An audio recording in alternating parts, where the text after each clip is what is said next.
Up falling. Into a trap if that news was bait. My abilities are oriented towards defense, so I might be able to escape on my own, but it would be more difficult if I had to protect others as well. That makes sense. Very well, Albedo. We will proceed as you see fit. Thank you, Ain-sama. Albedo bowed deeply in thanks, and her long hair hung down, covering her face. That's fine. Then, I'll leave this to you. Please be at ease, Ain-sama. The secret unit executing your most important order will not disappoint you. Ains was puzzled. The phrasing of her reply seemed a little strange. Forget it, it's fine. Then let us select your subordinates. I won't touch the vassals already assigned to the various floors, but make new ones instead. How many level 80-odd monsters do you need? Let's start with 15.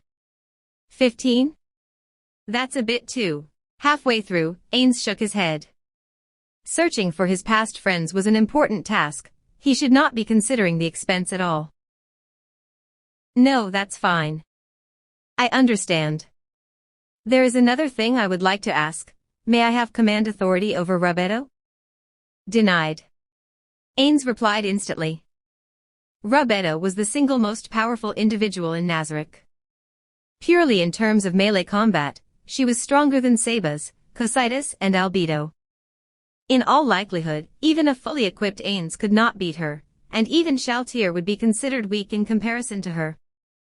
The only people who can beat her are the ones from the 8th floor, and they'd have to use world-class items. No matter how strong she is, she probably wouldn't be able to fight one of them to a draw, but while the activation experiment was a success, I do not intend to mobilize it for the moment. I wish to ask you, why do you need so much fighting power? It embarrasses me to say it, but would you be willing to listen, Ain-sama? Go ahead. Since this is a rare chance to do so, I wanted to put together the strongest possible team. Ha ha ha ha. Albedo's wish might have sounded like that of a child, but Ains keenly understood it, and he could not help laughing. The emotion was promptly suppressed, but ripples of mirth remained in its wake. Ain-sama. Upon seeing the distressed look on Albedo's face, Ains smiled congenially to her, although his face did not move, and replied, sorry. No, that is quite interesting. So that's it. In that case, since she's your sister, I shall turn command authority over to you. Will you really permit that? Of course, go assemble your dream team. For all we know, we might need to use that team's power in the future. Thank you very much, Ain-sama. Albedo bowed deeply, and so he could not see her face, but Ains imagined she would be smiling benignly as always, and so he turned his attention to the monitors once more. Just then, someone entered the throne room. It was Intoma. She walked up to the throne, then genuflected before him and bowed her head. My apologies. What is it, Intoma? Albedo's voice sounded very stiff. Intoma replied with a yes and continued answering from her kneeling position. Orasama and Mare-sama are due to set out, and so I have come to report it to you. Is that so? Raise your head. Intoma replied with a clipped yes once more, and then looked up. There's still time, so I will go send them off. Communicating with magic is far too boring. Intoma, pardon me, but go inform the two of them. Understood. Intoma rose and made to leave. Albedo watched her back as she went, then leaned over to Ains and asked, Ains-sama, are you not displeased? They should have sent a maid other than Intoma.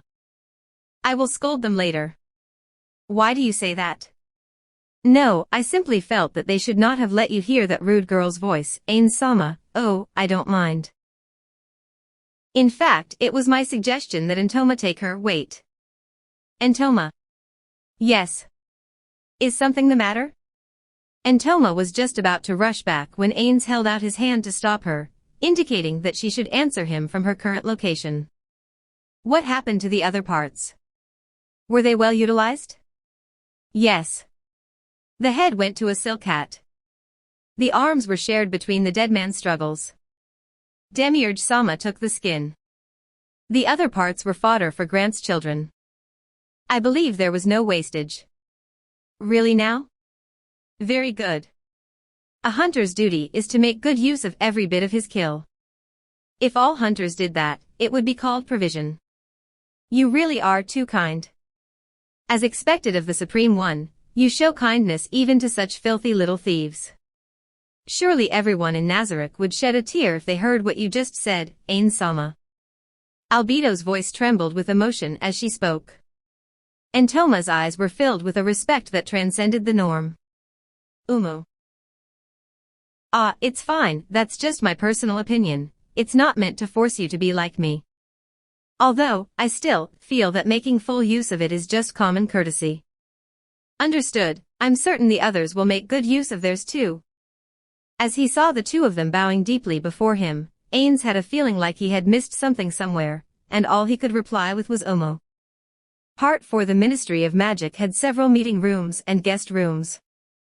Flutter was headed to the most lavishly furnished guest room of them all.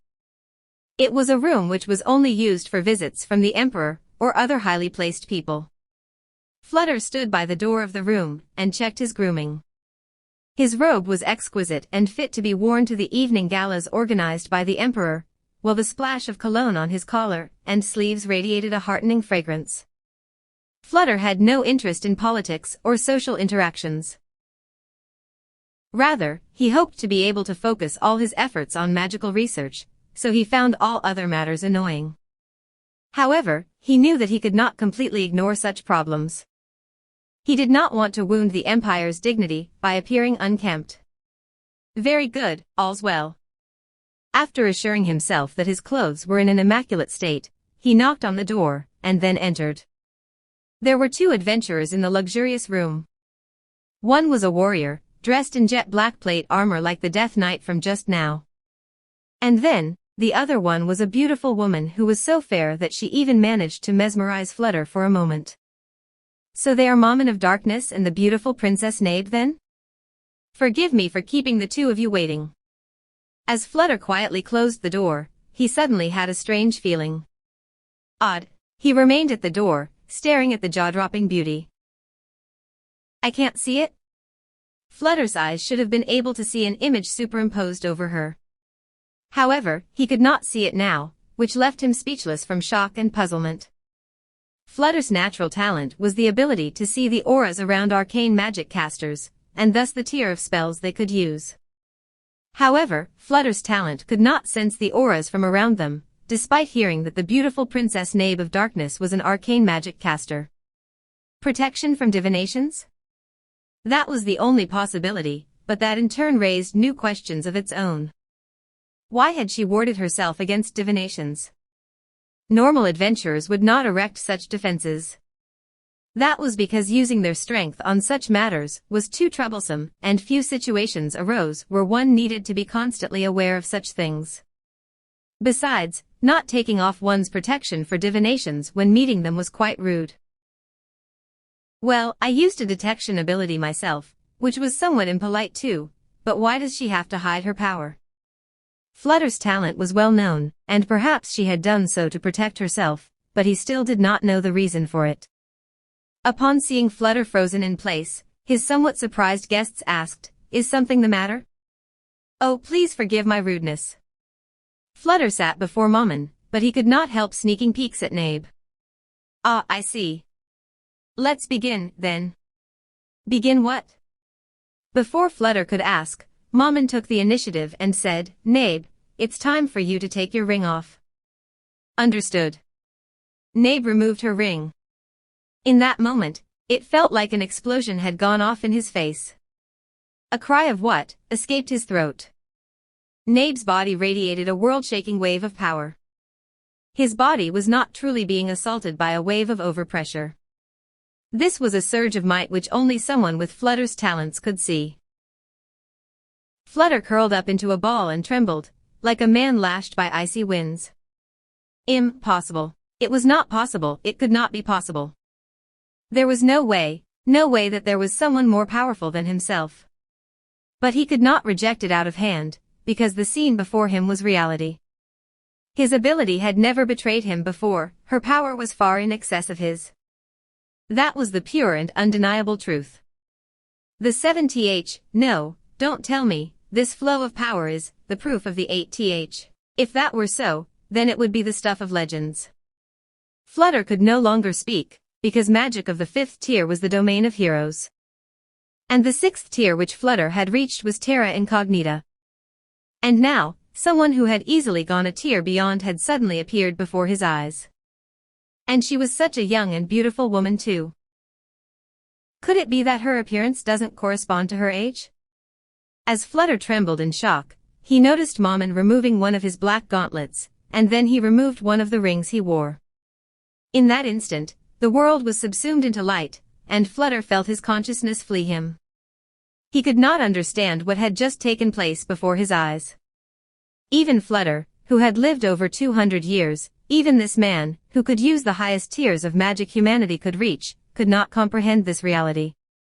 This is too unbelievable. Hot fluid coursed down Flutter's cheeks. However, he did not have the presence of mind or the composure to wipe it away. The immense shock had overwhelmed his mind. Who could have imagined this? That the dark warrior of song and story was actually an arcane magic caster, and one who occupied a height so great that Flutter could not hope to reach the soles of his feet? If that is the 8th tier, then this is the 9th, no, this really is, oh gods. The overwhelming might emanating from the dark warrior Mammon far exceeded that of Nabe, who sat by his side. Since he had surpassed Nabe, a magic caster estimated to be of the 8th tier, then exactly what heights of magic could this Mammon reach? Flutter's soul answered the question that had appeared in the corner of his mind. The 10th tier. It was an absolute zenith whose existence was known, but which had never been verified. And now, a man who came from that exalted domain had appeared before his eyes. Flutter rose to his feet, then knelt before Mammon, tears streaming from his eyes. In the past, I believed in a lesser deity who governed magic. However, if you are not that god, then I shall promptly renounce my faith. That is because the true God has deigned to appear before me. Flutter kowtowed with all his might, plastering his head to the ground. There was pain, but the uncontrollable joy in his heart meant that the pain lost all meaning to him.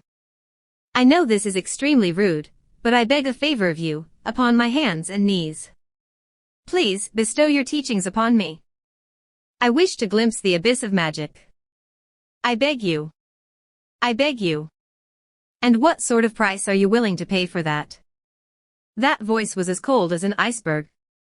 Fully 100 out of 100 would describe it that way, yet to Flutter's ears, it was a sweet and pleasant voice that set his heart aflutter. Of course, he knew of the venom concealed within those words. Still, what of it? Flutter did not hesitate for even a moment. He was willing to pay the price. He was willing to hand over his soul. Everything. Yes, I will pledge everything I have to you. O Lord of the Abyss. O unfathomable one. Very well. If you are willing to give me everything, then my knowledge shall be yours. I shall grant your wish. Oh. Oh. Flutter ground his forehead into the floor as he shed tears of joy. His heart, frozen and stiff from jealousy, had melted. After waiting over 200 years, he had finally obtained a chance to fulfill the wish he had held for so long. The utterly excited Flutter kept his forehead touched to the floor as he crawled over to Mammon's feet and kissed his boots. He had originally planned to lick them clean. However, the calm portion of his mind worried that his master and God would be revolted by him, and so he settled for politeness instead. That's enough, I understand your loyalty. Oh. Thank you. My master. Now then, your first order. Deliver live sacrifices to my fortress, Gramps. Gramps. What's wrong, Gramps? Lost in thought, Flutter came round when he heard someone calling out to him. Flutter blinked a few times, then he remembered where he was, and nodded to the person who had called out to him. Forgive me, Your Majesty. I was thinking about something. Before Flutter was the only person who could call him Gramps.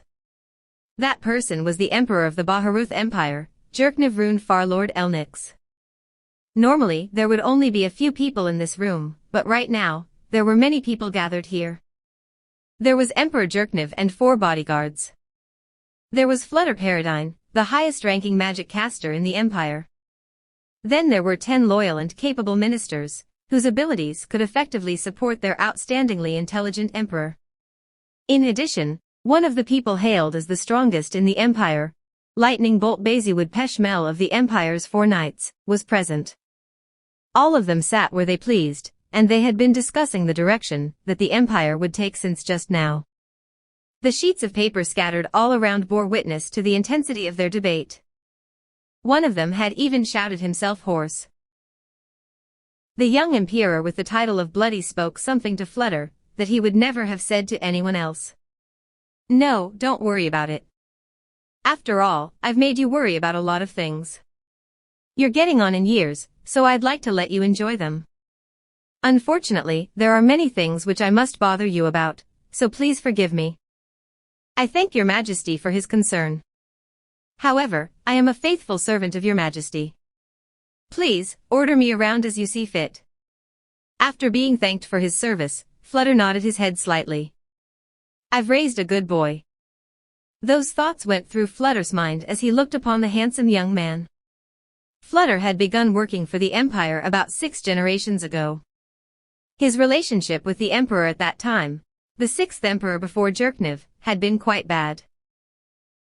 However, Flutter was a skilled magic caster who could cast spells of a high tier, so after entering public service, he soon reached the middle to upper ranks of the court wizards.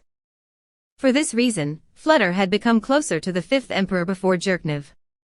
After becoming the head court wizard, he began teaching the 4th Emperor before Jerkniv about magic. Ever since the 3rd Emperor before Jerkniv ascended to the throne, he had taken on the role of teaching the Emperor about all sorts of knowledge, and he had considerable influence in implementing policy. And now, there was the present Emperor, his beloved boy. None of the emperors he had served through the generations were incompetent. The heavens seemed to have smiled upon every one of them. They were all talented and intelligent boys, thought the 6th Emperor before Jerkniv had been old at the time. And among all of them, the current Emperor possessed intelligence to surpass all of them. He might have been begun laying the foundations for it since 2 generations ago, but the fact that he could successfully institute himself as an autocrat was thanks to his excellent competence.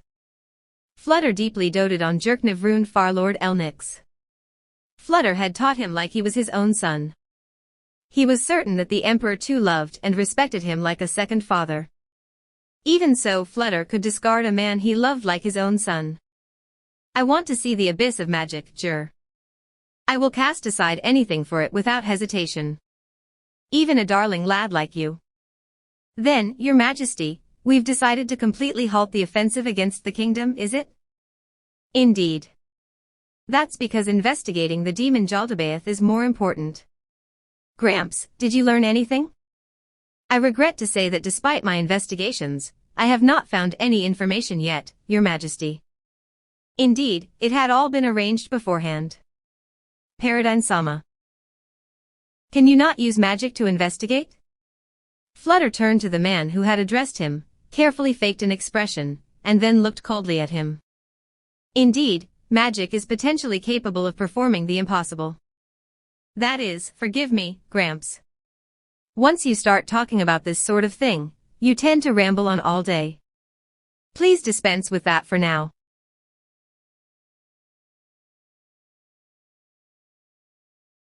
"Now. I understand, your Majesty," Flutter replied with a somewhat unhappy look on his face. Then he started speaking again in a pedagogical tone. "There are ways to resist magical investigation. For instance, this room is soundproofed, you all should know this. Similarly, impeding divination magic is also simple enough to accomplish." "I see. In other words, there are ways to resist it, so it's very difficult." "Precisely. However, you would be lucky to get away with a simple spell failure. High-end magic casters can even prepare counterattacks against this sort of magic. If things go badly, those can directly kill the diviner who is casting spells on them. What use would my pitiful grasp of magic be to the Supreme One? Nobody is more fitting of being called the Supreme One." I need to demonstrate my usefulness as soon as possible. Several people had disgusted looks on their faces when they learned that their adversary could instantly kill people in the process of striking back, but Flutter was utterly uninterested. So according to your words, one of the ministers said as he picked up a sheet of paper. Does the fact that you could detect the base of this Ains Olgaun magic caster with a spell not imply that his abilities are beneath yours, Paradigm Sama? Naive. Flutter struggled to keep himself from smiling bitterly as he continued in a harsh tone, the better to impress the depths of his annoyance on the other party. You are too naive. It was only after I witnessed him saving Karn Village, I noticed he had only saved Karn Village, and then conducted magical surveillance of the area, which was how I noticed the ruins. Since I had no recollection of the ruins being there, I continued my observation, which was how I noticed a magic caster who looked like Ains Olgaun entering those ruins. You must remember that I discovered him entirely by chance, else you will be inviting disaster upon your own head. Part of that was the truth. Only a fool would take such a great being lightly. No, he too had been such a fool. Ignorance was a truly tragic thing. Flutter quietly laughed at his foolish self from the past. At that time, he had truly been clueless. Forgive me. Flutter waved his hand to accept the man's apology. Oh, that's right, Gramps. What about the workers you sent into his home?